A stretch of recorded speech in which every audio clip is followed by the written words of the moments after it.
That's Thursday.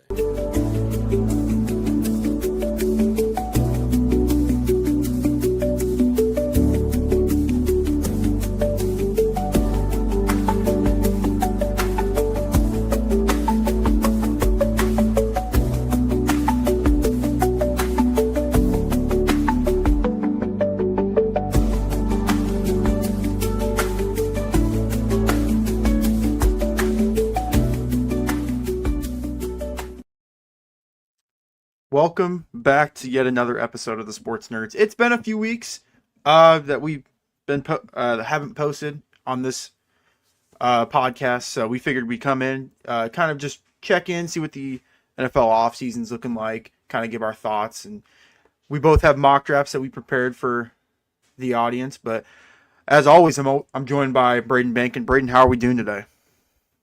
A lot of stuff's happened in the NFL, so pretty excited to get into that. But otherwise, I'm doing all right. Yeah. Been sick a while for the last couple of weeks, so glad to be back healthy and able to record because, like I said, we got a lot to talk about. We do. And just kind of to talk about the thing that's happened the most recent, as of 5 minutes ago, we have a trade from the Seattle Seahawks to the Vegas Raiders. Geno Smith is going back to a Pete Carroll coach team. Seattle's really fallen apart over the last few days. They released Tyler Lockett. DK Metcalf's asked for a trade. You get the sense that Seattle is just kind of hitting the reset button and just trying to get way younger, get cheaper too, because Geno was due, I think, about $40 million. DK is going to want something north of 30, 35 million a year. But what are your thoughts on Geno Smith going to the Raiders? I mean, I like this move for the Raiders. I think Geno is a serviceable quarterback. He's obviously not like your long-term solution there, but he's good enough to get the job done right now. As far as the Seahawks go, I mean, like you said, they've kind of already been starting to tear it down a bit. And, I mean, Geno's like, what, 35, 36 at this point? Something like that. So you're not going to get like a ton of value back for him. And I'm always kind of in the camp of you got to get something out of your assets while you have them. So you wait a couple more years, you're not going to be able to really get much for him. So Right. third round pick, I don't hate that return. It'll be interesting to see if they start Sam Howell next year or what's going to happen there. But I tell you what, as a 49ers fan, I love to see the downfall of anybody in the NFC West, really, especially the team I hate as much as Seattle. Yeah, and I don't know. This makes me think that Seattle could potentially draft a quarterback in round one. That's the vibe I get from this move. Round one. Really? So obviously there's the top two quarterbacks, which we'll get into later on, of Cam Ward and Shedeur Sanders. But there's that sneaky third option in Jackson Dart. He's been getting a lot of media praise. I'm not saying he'll be, I don't know where Seattle's picking exactly, so maybe they're picking a little too high. Maybe they pick Dart in the first or second round. I think they're at like 16 or something like that. I don't know for sure, but I don't think Jackson Dart's a first round guy. I mean, you see teams that need quarterback reach for quarterback all the time, but I just don't see it, man. I feel like most of Jackson Dart's like production came off of a Lane Kiffin offense that was built to throw the ball. So I don't. Yeah. I mean, it's possible. Like you said, there's been some hype growing around it. I just don't see it personally. That, or my other theory when I first heard this move was, are the Seahawks in the Sam Darnold business? I mean, maybe. I could see it. I feel like Sam's going to just go back to Minnesota from what I've been hearing. But, I mean, who knows anymore? The sports in general have just gotten so insane the last, like, couple months. It's insane. You just don't know anymore. Yeah, and like I mentioned earlier, we had recorded an episode last Thursday and just didn't get it posted. I didn't like the way that some of the edits and but ended up not posting that episode, and kind of like glad we didn't, because so much has happened over the last few days that I would have been weird to post that episode the next day when so much stuff happened the day after. some of the other moves that we'll get into that happened really since last Thursday. Uh, I'm going to start with the Chiefs move of trading Joe Tooney to the Bears for what, fourth round pick next year. Jonathan Allen, the D tackle for the Commanders, got cut. Harold Landry, the edge rusher for the Titans, got cut. DK Metcalf requested a trade. Like, there's been so much that's happened. Joey Bosa got cut. I mean, Debo got traded for like Debo got traded to the Commanders on Saturday. Like, so much stuff has like happened. Out of the moves we just kind of listed off, which one's your favorite move out of the few? Or maybe a move I didn't mention yet that have happened over the last week. I mean, I think if I had to pick a move that I like the most for a certain team, I really like the Bears getting Joe Tooney. Mm-hmm. I mean, obviously for the Chiefs, I don't like it as much because we saw what happened when their offensive line wasn't on 100%. And moving on from those assets, I really don't like for them. But for the Bears, Yeah. man, you look at their offensive line. They went and got Jonah Jackson for a sixth, I think, the day before. Yep. Their offensive line, they're a center away from maybe being one of the best offensive lines of football. So Yeah. we've seen what Ben Johnson can do with an elite offensive line in Detroit. Am I out of line to say that the Bears are could possibly be the front runner for second place in the NFC North next year? I could see it. I could see them winning the division next year too. I could see that as well. I think either one, really. I think with Detroit, I think they're going to take a slight step back because of losing Ben Johnson, because of losing Aaron Glenn. I think that's a huge loss when you lose your two number one coordinators on both sides of the ball. So maybe that allows a team like Chicago to because they were 4 or 5 wins. They weren't very good last year. I know they started off the season 4-2, and then ever since that Hail Mary against the Commanders, lost a lot of games in a row. But yeah, those two moves that they made on, I think, Tuesday and Wednesday, if I'm not mistaken, are two moves that show that the Bears are all in. I think there's still a few pieces away from seriously contending, but if you're a Bears fan, I mean, you got to be happy about getting both those guys. Because Tooney was an all-pro this year. It's not like he was bad this past season. That's why the Chiefs moved on. Chiefs just wanted to get younger and cheaper, I guess. As a Chiefs fan, I'm still trying to process the move. But yeah, another huge move. Were there any others that we hadn't mentioned that happened over the last few days? I know you said that Debo got traded. Do you want to touch on that, being a Niners fan? I mean, I think I said most of my piece in the episode that ended up getting posted, but yeah, I think as a Niners fan, I had already divorced myself from Debo after that game where he tweeted like, "I'm fine, I'm just not getting the ball enough," and then dropped like 5 straight passes. I think it was pretty clear that he was not part of the Niners' long-term plans. I think he only had 1 more year left on his contract. So, like I said with the Geno move, I'm always on the camp of get value for your guys while you have them. Don't let them walk away for nothing. Especially for somebody who, I mean, was an All-Pro a couple years ago.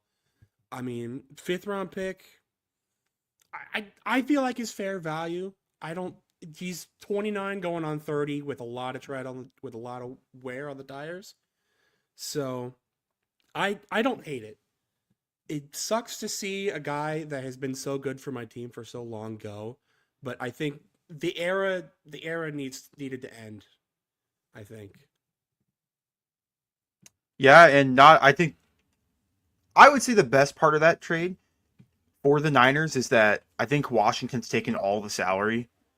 Like, the Niners don't have to pay a dime this season, which I think is good because it just opens up cap space for having to re-sign a guy like, I don't know, Brock Purdy, who's probably going to demand $40+ million a year for an extension. At least. I'd be surprised if it's anything south of 50. Right, and I know the Niners are losing some pieces on defense. I don't know. I know, like you said, Debo was such a great player for him for so many years, but I think it was at the point in that relationship where both just needed to move on. And I think Washington's getting a really good wide receiver running back. I mean, he had that one season a couple years back where he was listed as a wide back, getting running back carries, receiver. Like, when healthy, Debo's a really effective player. It's just, can he do that with the Commanders? I don't know. I think he's in a pretty good system for that. But yeah, now if you're a Commanders fan, you have Brian Robinson, your running back. You still have Eckler there. You have Terry McLaurin. You have some underrated receivers in that room too, like Noah Brown, Daimi Brown, who I believe is a free agent this year, but still pretty good. But yeah, Commanders really going in and trying to get back to that NFC title game that they were in last season. Um, Other news that's happened this week, just there's been so much stuff that I don't want to miss it, so that's why I'm taking my time with reading some of these reports. Sounds like Myles Garrett is still really set in on not playing in Cleveland and has gone so far of potentially sitting out games, which it's just a messy situation with the Browns and Myles Garrett, obviously. But do you think Garrett gets end up? Wow. Do you think Myles Garrett ends up getting traded? No, I don't think he does. Because, I mean, I already thought there was no way he was going to get traded. I don't think the Browns are a respectable enough organization to do right by their franchise legends. And Jimmy Haslam rejecting Myles Garrett's offer to meet with them to talk this out as adults really just cements that for me. I think now that Dan Snyder's gone, I think Jimmy Haslam is the worst owner in the NFL, and this is just more proof of it. Yeah, certainly not good if you're a Browns fan because they're already going through a tough like transition period right now. They still have talent on their team, but they're losing some of their key guys. Obviously, Garrett wants to get traded. Nick Chubb sounds like he's on the way out. They're not going to bring him back, and he's kind of been a Cleveland staple for the last few years.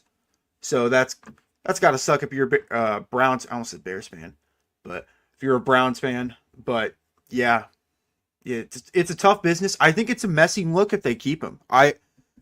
Granted, me and you are not NFL general managers, and we understand that, but I think for like a good outlook for other players on the Browns, if he were to get traded, I think it's just a better look for the franchise instead of holding someone hostage that you're not going to trade him unless you get so and so dollar or so and so deal. I don't know. I just don't think it's a good look for the Browns. But I just lost my train of thought right now. But Eagles, Super Bowl champion Philadelphia Eagles, have made some moves over the last few days that I really want to touch on. Saquon, obviously getting his new extension, 2 more years onto his deal, making him the highest paid running back, and I believe the first ever $20 million a year running back. 2 years, $41 million. Braden, what are your thoughts on this move? I mean, Saquon did elevate them from like being a pretty good playoff team every year to winning the Super Bowl. So I feel like it's good to give him his flowers now that he has done. He did what he needed to do. The Eagles wanted him to help them win a Super Bowl, and they did that, and now they're going to reward him for it. I can't hate that, but it's the same argument you make every time when you pay a running back: is how long is he going to be able to do this for? Is he going to be able to stay healthy? And especially with Saquon Barkley, you, you Yeah. just you just don't know. Yeah, that was one of many moves that the Eagles have made this week. They also brought back linebacker Zach Bond on a 3-year, $51 million deal. He was a player who got signed out of the blue last offseason. Kind of an under the radar move. No one really thought much of it. And then here we are a year later. He became an all pro selection for the Eagles and now is, I think, one of the top 5 paid like inside linebackers in the league. You have any thoughts on this move as well? I mean, again, was a really big piece in winning them the Super Bowl, and he's going to get his money for it. Well said. And then the last move that the Eagles made this week that I think is pretty like telling and pretty important.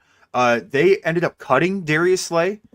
I I know Slay's on the back end of his career and probably only has 1 year left, but still was a really good player from this past year.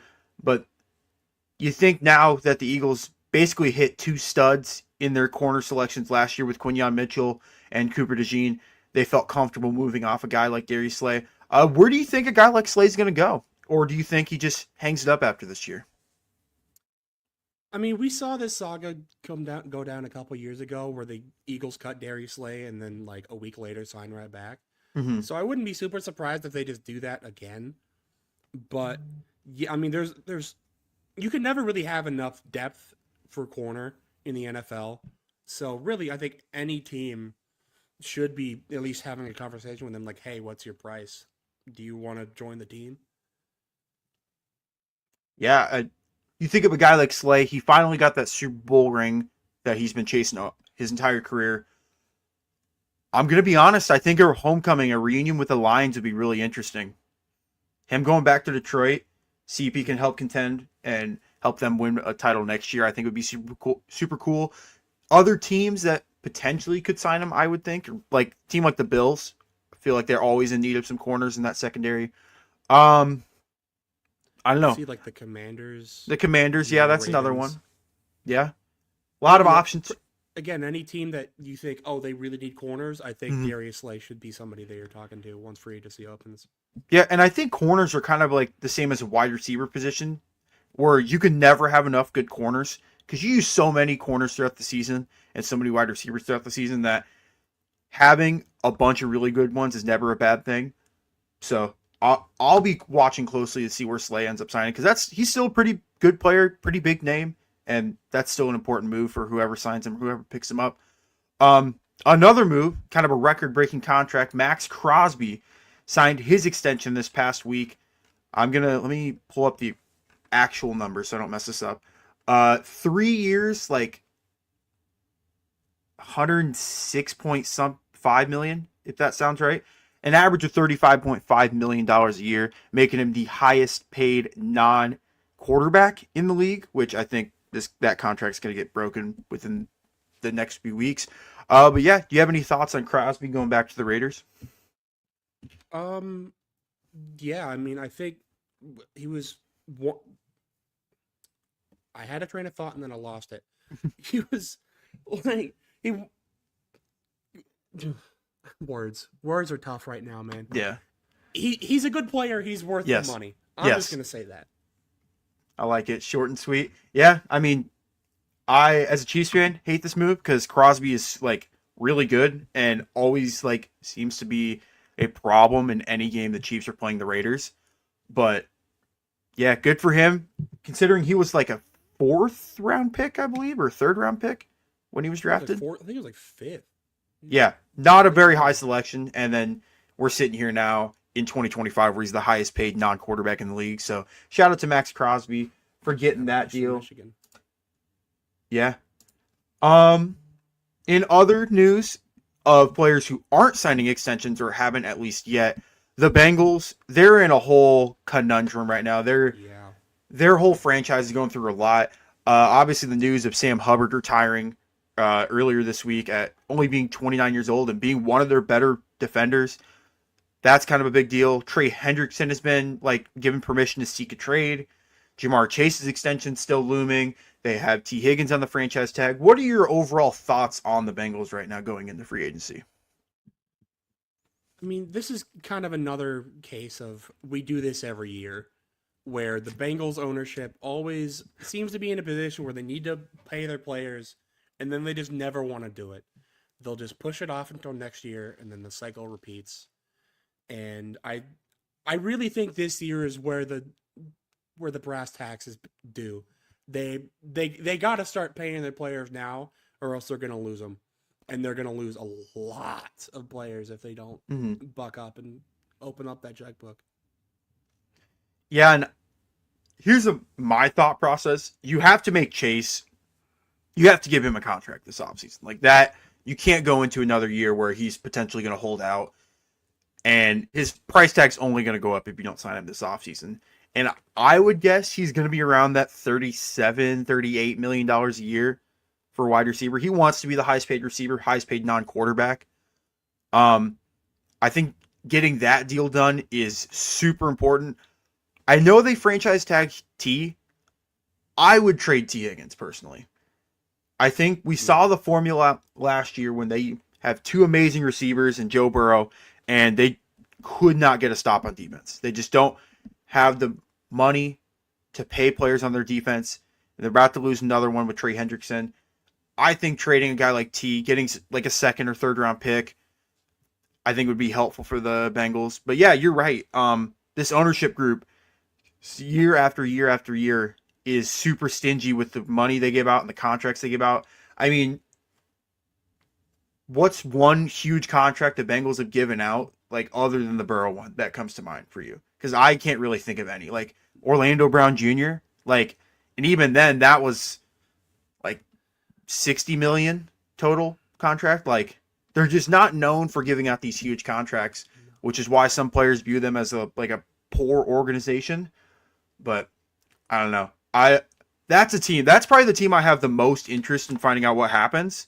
Like obviously with free agency, obviously with the draft. But yeah, the Bengals, they have to figure some stuff out with free agency beginning next week. Another, this isn't even a signing, this is a cut actually, but Davante Adams officially has been released from the New York Jets. Where do you think Adams ends up landing? He was still pretty productive last year with the Jets and the Raiders for a few games, but where do you think Davante ends up signing? Yeah, I mean, again, kind of the same thing with any team that needs a corner, any team that like needs a receiver. I think Devontae is probably still could be like a top 15 receiver in the league. He's still uber talented, and just anyone like the Bills, Commanders, uh, I mean, Niners, I guess now probably need a receiver. Mm-hmm. Um, I don't know, Patriots, anyone. Yeah, some of the teams that have the highest odds to acquire Davante Adams, the Packers are actually the number one. Him going That back would to be fun. that would, because Green Bay, they have a lot of good receivers. They don't have any great receivers, and bringing in a guy like Davante Adams is not only going to be better for the Packers, but those other receivers, those younger receivers like Devontae Wicks, like Christian Watson, like Jaden Reed, like they're all going to learn from Davante Adams, and they'll probably get better as a result of it. But Packers are an option. The Chargers, they're super receiver needy. They only have really Lad McConkey that Herbert kind of trusts. That's another team that could potentially be in the DK Metcalf business, it sounds like. But you mentioned the Patriots too. They have a bunch of cash to give out. I mean, if they just wowed him with an offer that he just couldn't turn down, he could go with the Patriots. But I really like the idea of him going to Green Bay. I think that would be really interesting. Him going back to where it all started. Obviously, there's always going to be that question with Devontae of where is he going to follow Aaron? Because that's another huge storyline this offseason. Is Aaron Rodgers, presumably his Jets days are over. Where do you think Rodgers ends up going? I don't know, man. I mean, he's what, a 41-year-old quarterback with as Mm-hmm. much drama as he brings to a team. I think he just goes to I think he might just go to the couch. I think he's Yeah. done. The one team I would have thought he would have maybe went to is the Raiders, Yep. and that's not happening anymore. Nope. So, I think it's done. Part of me still thinks the Steelers are going to kick the tires on that. Part of me If I'm thinks the that Steelers, I try to get Justin Fields back before I or try to talk to Aaron Rodgers. the Or Giants. try to go to like Sam Darnold. Mhm. I feel like any other free agent quarterback I talk to before Aaron Rodgers. Yeah, even the Giants. I know I keep seeing reports about that. It doesn't make a whole lot of sense to me. I don't know. That move, if that were to happen, if it's a 1 year deal and you draft someone super high, it might make sense. But is Aaron really going to do another babysitting like he did with Jordan Love, which he openly hated doing? He did not want Jordan Love to be drafted. He wanted the Packers to draft him receiver help or O-line help or something. I don't think he's going to be that great mentor that a lot of people think he can be. But yeah, he's someone that there's not a whole lot of like great landing spots for Aaron Rodgers at this point in the offseason. But do you have any other news, NFL news that's happened over the last few weeks that we haven't touched on? I mean, Javon Hargrave got released. Yeah, Honestly, that's another. I thought that he was going to be a free agent anyways. Which, I mean, I guess I wasn't wrong, but I mean, a lot of defensive tackles. If you need a defensive tackle, this is the year to get one, I guess. Mhm. with as many are hitting the open market and the draft. It's yeah, good time to need a D tackle. Yeah, good time to need a D tackle if you're any defense needy team. Right now, we're going to get into our mock drafts. Again, this is March 7th as we're recording. Did I say that right? Yeah, March Yep. 7th. So, still a long ways away from the draft. I think we're 6 or 7 weeks away, but we figured we'd see what we can come up with for a mock draft at this point in the off season. But we're going to start off with Braden's mock draft. Here, see. That looks better. Braden, you want to kind of give us a rundown of your mock draft and why you have certain picks? Yeah. So number one, I've been hearing a lot of rumors about the Giants maybe wanting to trade up with the Titans to get a quarterback, and I could see it happening. I don't know if I'm Tennessee, I feel like it's worth it to move down to 3, grab as much as you can get for a trade down. Because I feel like you can still get one of the best players in the draft, whether that be Abdul Carter or Travis Hunter or anyone that falls to 3. I think is still going to be a pretty good pick for you. So I think it's worth it to make that trade down. And for New York, like I've been saying pretty much this whole time, this is the Dayball and Joshine final attempt to try to prolong their job. So you got to get a quarterback now. You got to be able to just stay afloat as long as possible. Number 2, I have Shadur going to the Browns. I think Shadur has pretty much locked himself as the QB2, and Cam Ward has locked himself as the QB1 of this draft. And Deshaun Watson is not good at football. He's not good at being a human. So I Do you think think he's a trying better to. football player or a better person? Oh, God. I think somehow a better football player, Yeah, but that is not saying much. yeah. But yeah, I think whatever you can do to try to erase that stain on your franchise. I mean, the whole franchise is a stain, let's be real. But just trying to move on from that as quick as possible, I think, is the best course of action. And that's what I think they're going to do here. Number 3, I have Abdul Carter going to Tennessee. With Harold Landry being released, especially, I think that that's a big need for them. And that I think Abdul Carter, I think, is probably the best overall prospect in this draft. But quarterbacks will almost always go ahead of other positions just because that's the most important position in football. But Abdul Carter is still a hell of a player. There's been some questions about his injury concerns, maybe, but I don't think that's going to be that big of a deal when it comes to draft time.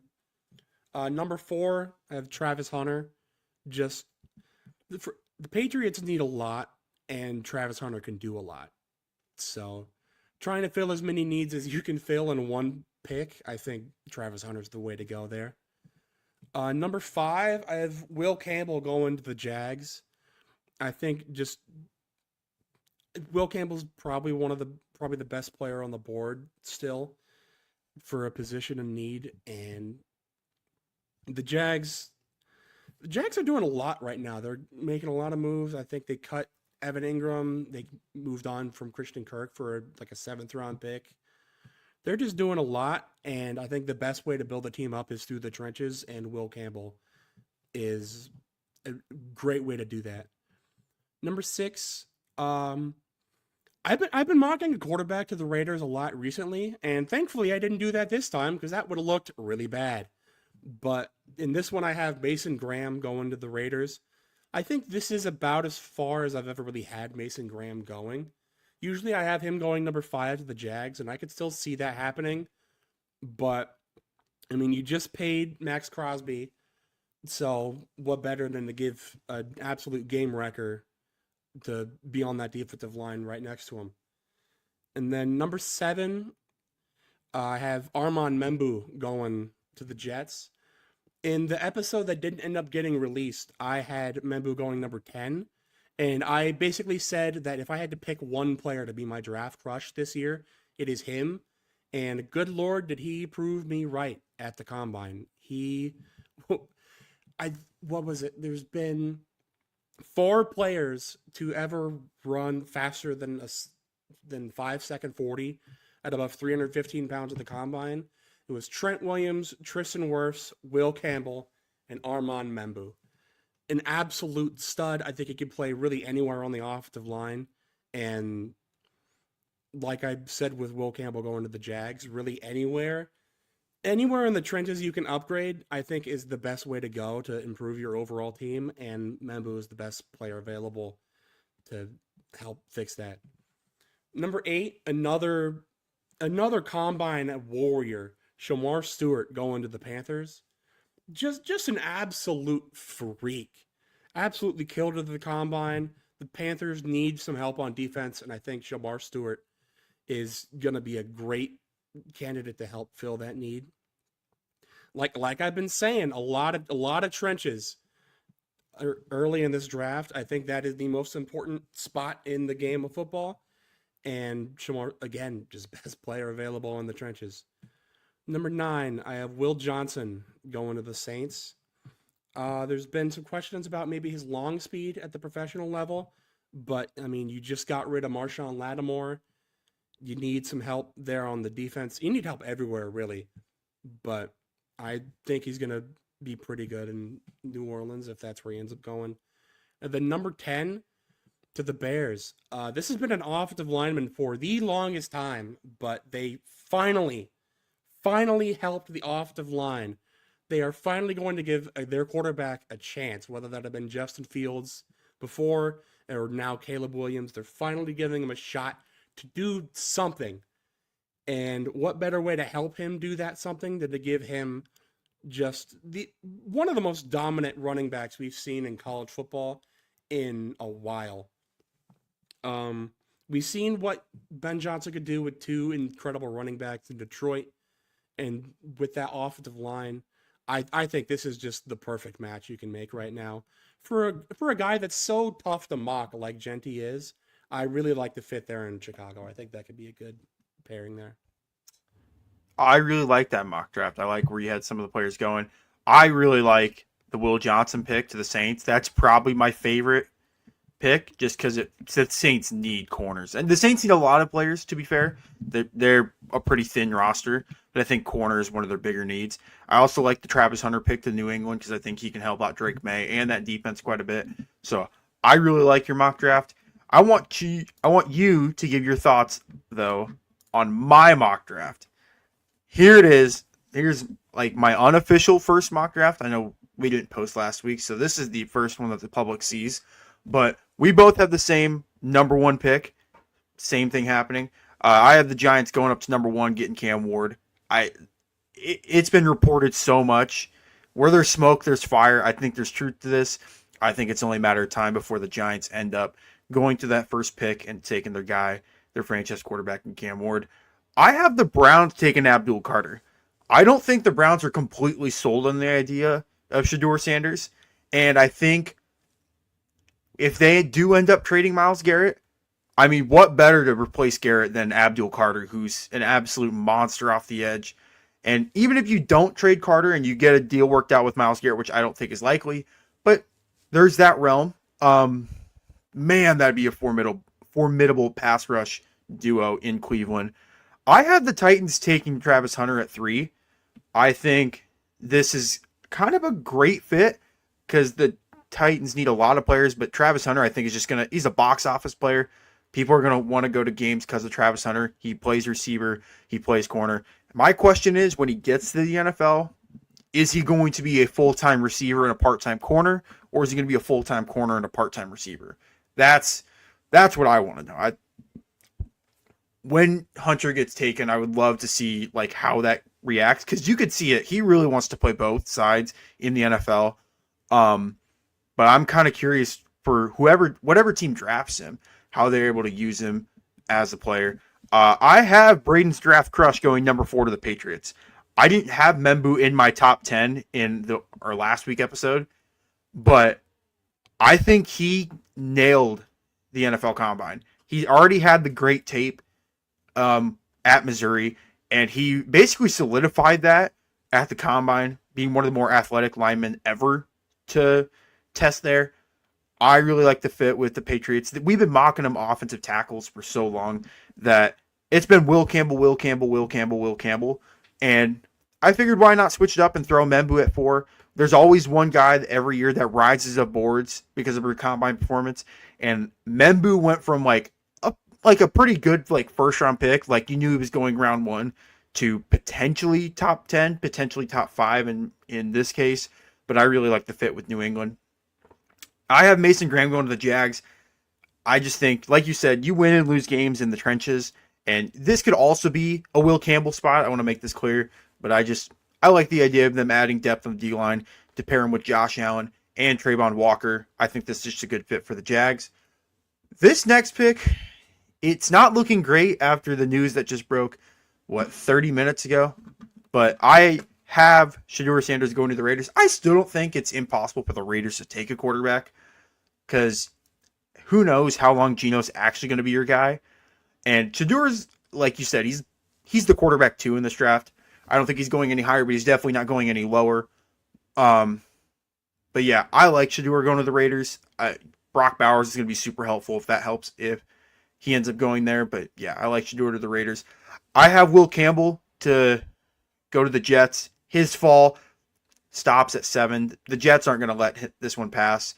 They need offensive line help for whoever they select at quarterback, or if they just sign a quarterback. I don't know what they're going to do, but none of that matters if you're not able to protect him. And Will Campbell, there's the concern about his shorter arms, and that's a legit concern for some teams, but he's still tested really well at the combine. Like you said, he's one of 4 players to run a sub 5 second 40 while being 315 pounds or heavier. So I think Will Campbell, he's already had the great tape out there during his LSU days, but I think it's going to be a good fit with the Jets. The Panthers, I have him taking Tet McMillan, the wide receiver from Arizona. I think you pair him and Bryce Young. I've already been on the Panthers hype train for like a year. I am the hype train leader when it comes to the 515 Sports Pod of the Panthers. I think Bryce Young put out good tape the last few games.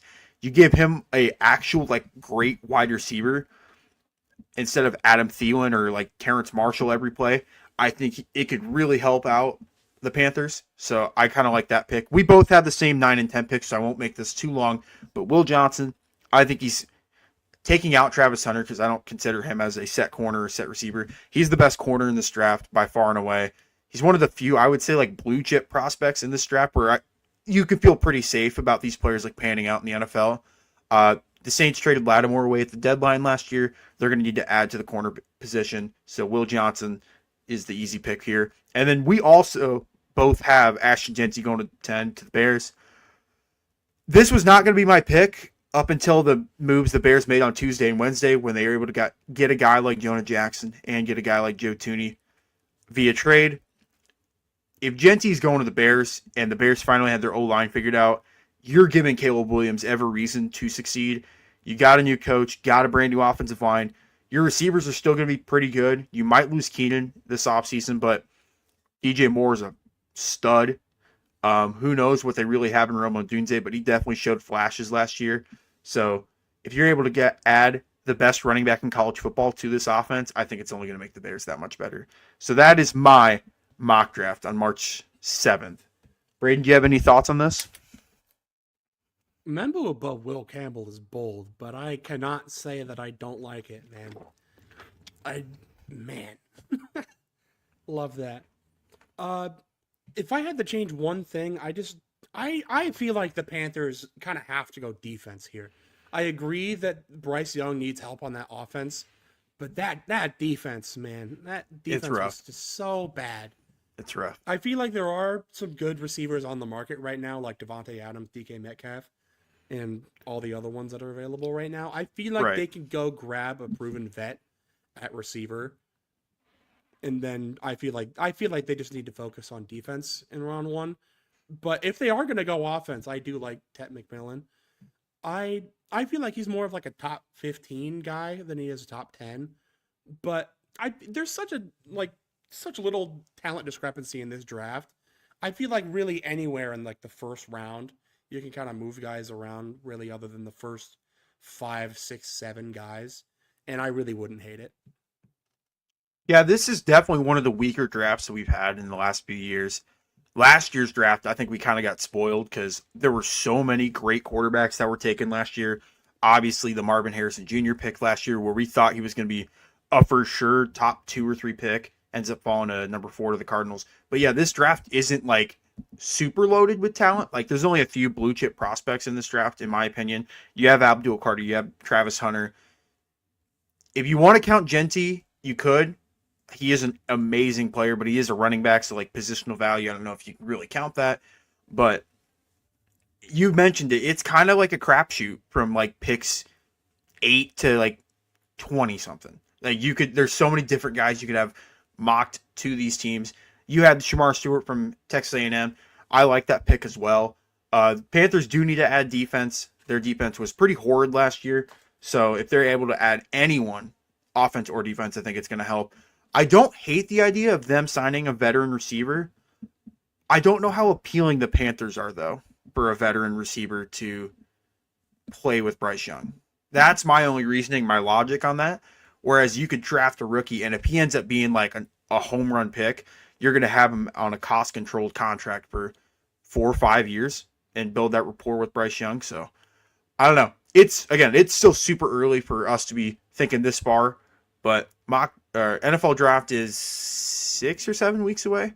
It's going to be, is it Green Bay this year? Does that sound right? Yeah. It's going to be in Green Bay. It's going to be super interesting. Like, we all think Cam Ward's going to be the first quarterback. Who knows? The NFL draft is crazy. You really don't know until you get to the Thursday night for the first round. But do you have any other NFL news that you'd like to talk about before we kind of wrap this episode up? Nope. I think I kind of said my piece. Like you said, we got a long ways away until the NFL draft and the start of the next season. Who knows? Maybe Jackson Dart has a Zach Wilson-esque pro day and he ends up going top 5. Who knows? I sure don't. I don't think so either, but I don't think you can completely rule it out that he just starts skyrocketing up draft boards. I think there's talk. I saw a mock draft the other day of him going 3, which that's not going to happen. Yeah. But I think he's got the real. Giants, though, which Daniel Yeah, Jones, I mean, hello. They love drafting Ole Miss quarterbacks. Yeah, if he ends up going 3, that would be actually insane. I don't see it happening, but who knows? I mean, I don't really have anything else to add to this episode. There wasn't a whole lot of combine news that we really wanted to touch on. Like you said, Membu performed really well, and there was some concerns about like some of the offensive linemen in this draft, but not enough news to really cover in this episode. Free agency starts the 13th. Is that what you said, Braden? I think so. I'm not confident on that number at all, but I think that's what I saw. I would look that up, but for some reason my keyboard is not working, so I won't look that up right now. But I'm on it. Yeah, we will have an episode hopefully up next week. Kind of just discussing Free agency negotiating window opens this coming Monday at noon Eastern time. All right. Which so whatever that is, like the 11th.